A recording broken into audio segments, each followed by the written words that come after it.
সুপ্রিয় দর্শক শ্রোতা, আজ জানিয়ে দেব দৈনিক সমকাল পত্রিকার হেডলাইনগুলো। আজ 19শে জানুয়ারি 2025 সালের। তো দেখেন, দৈনিক সমকাল পত্রিকা আজ প্রধান হেডলাইন করেছে, দাগী অপরাধীরা প্রকাশ্যে এসে খুনোখুনিতে লিপ্ত, আইন শৃঙ্খলার পরিস্থিতির অবনতি। যে বিশ্ব অর্থনৈতিক ফোরামে সম্মেলনের ফাঁকে বৈঠক, সাইডলাইন বৈঠক, সুষ্ঠু ভোটের নিশ্চিত প্রক্রিয়া, গুরুত্বারোপ ডক্টর ইউনূসের। এদিকে আরও একটা নিউজ আছে, আসছে ছাত্র নেতৃত্বের দল, নানা কৌতূহল। 2024 সালে দেশে 3,30,00,000 শিশু শিক্ষার ব্যাহত।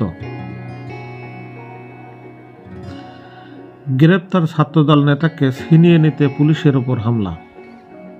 এ ঘটনাটি ঘটেছে রাজধানী এলিফ্যান্ট রোডে ব্যবসায়ীকে কুপিয়ে হত্যার মামলায় গ্রেপ্তার ছাত্রদল নেতা মোহাম্মদ হুসাইন মিঠুনকে ছিনিয়ে নিতে পুলিশের উপর হামলা চালিয়েছে তার সমর্থক গোষ্ঠীরা।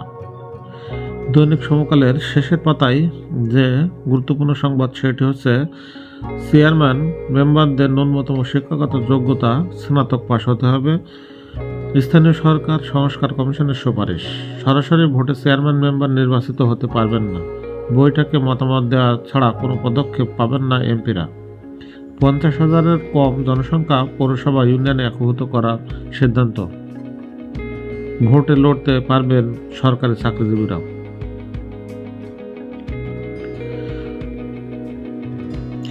বিনিয়োগ দেখিয়ে 10 কোটি টাকা নওয়াপল্লীর পকেটে। খুলনা বিশ্ববিদ্যালয়ের শিক্ষার্থীকে প্রকাশ্যে গুলি করে হত্যা। তো বন্ধুরা, এই ছিল আজকের দৈনিক সমকালের যে নিউজ হেডলাইন সেটি।